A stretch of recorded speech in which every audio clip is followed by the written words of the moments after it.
lihat dalam buku ini dari Romo Andoko, CM, dari Advent sampai Natal, buku yang diterbitkan oleh penerbitan Dioma di Malang.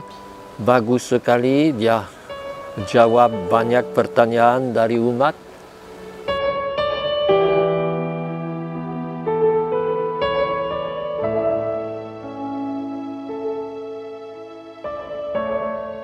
Saudara sekalian yang terkasih, kita menjelang masa Advent, yaitu permulaan tahun liturgi untuk kita orang Katolik.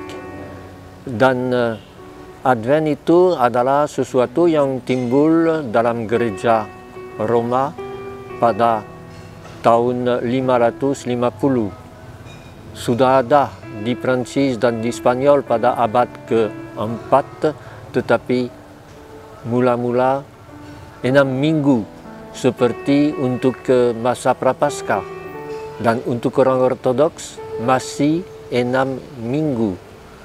Tetapi mulai tahun 591 Sri Paus Gregorius Agung mempersingkatkan masa Advent itu hanya 4 minggu. Dan itu yang perlu kita lihat maksudnya. Dalam gereja pada permulaan hanya ada 2 selebrasi. Hari Tuhan atau hari Minggu yang dianggap sebagai perlengkapan dari Sabat dari orang Yahudi, yaitu membuat upacara itu lebih hebat. Itu yang kita lihat dalam buku kitab Ibrani bab 4 ayat 9, dan juga dalam surat dari Barnabas yang bukan surat yang diterima dalam kitab suci, surat apokrif, tetapi yang sangat baik untuk tahu cara hidup umat pertama, yaitu kedua mereka merayakan Pentakosta, yaitu permulaan dari gereja. Dan semua ini mengarahkan kepada hari depan, bukan peringatan dari masa lalu, kebangkitan dan seterusnya, tetapi kedatangan Tuhan pada akhir zaman. Dan ini sebabnya sampai sekarang minggu pertama Advent adalah minggu yang merayakan kedatangan Yesus pada akhir zaman. Dan dalam Advent seringkali yang diambil sebagai bacaan pertama ialah Yesaya, yang selalu meramalkan kedatangan kembali umat yang dibuang ke luar negeri untuk kembali ke Yerusalem. Maka inilah arah utama.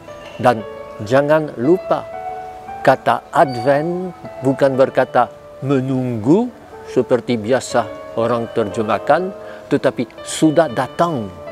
Adventus, ya, Yesus sudah datang, tetapi masih ditunggu tentu. Ini yang penting supaya kita tidak mempusatkan Advent pada satu peristiwa sejarah, yaitu lahir Yesus di Bethlehem. Untuk orang Ortodoks dan Gereja Timur, yang penting itu Epifani, yaitu penampakan Yesus yang dirayakan dalam 3 peristiwa. Kedatangan Majus, yaitu kabar baik terbuka untuk semua orang. Kedua, perkawinan di Kana, di mana Yesus memperlihatkan kemuliaannya dengan mengubah pesta yang bisa menjadi kabur, tetap berbahagia. Dan terutama pembaptisan Yesus, di mana Yesus mulai karyanya sebagai dipanggil oleh Tuhan. Dan oleh sebab itu, minggu kedua, minggu ketiga dalam Advent berpusat pada Yohanes Pembaptis, yaitu berpusat pada pembaptisan, ya, bukan pada Natal. Berarti pada saatnya Yesus timbul, datang sebagai orang dewasa untuk mulai karyanya. Baru dalam minggu keempat Advent, Maria ditempatkan. Hal itu penting supaya kita tidak terlalu memusatkan iman dan doa kita pada Advent pada Yesus yang lahir, si bayi itu yang sangat manis di kandang Bethlehem, dan yang penting menyatakan bahwa Yesus sudah datang, dan ini mulai dengan pembaptisan. Kita tahu bahwa masa Natal ditutup dengan hari merayakan pembaptisan Yesus. Ini intinya, dan kedatangan Yesus sekarang, lalu kedatangannya pada akhir zaman. Soal Natal seperti kita biasa dengan Yesus yang si bayi itu, tentunya tetap bisa kita rasakan sebagai, katakan, satu dongeng.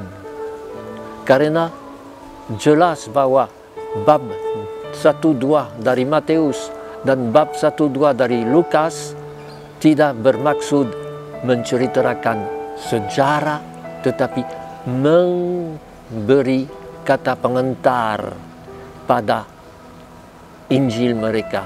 Seperti bab 1 Yohanes, sabda menjadi manusia, untuk memberi kata pengantar dari seluruh Injilnya, yang pentingnya hadirnya kerajaan Allah, hadirnya keselamatan, karena Allah mencintai kita dan mengutus anaknya untuk itu.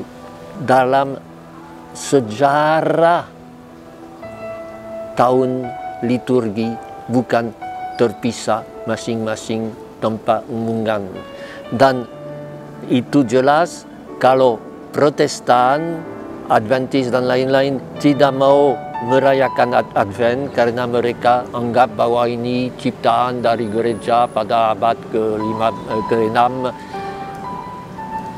Gereja Anglikan, gereja Ortodoks tetap merayakannya.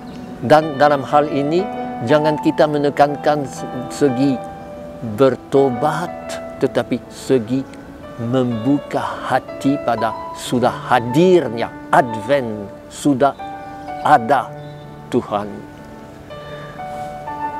Sesudah itu kita bisa bergembira dengan Natal seperti biasa, tetapi ingatlah, sesudah itu keluarga kudus, sesudahnya apa itu Epifani, yaitu Majus-Majus, dan pembaptisan Yesus. Ini yang membuat kita mengerti apa itu Advent, apa itu Natal.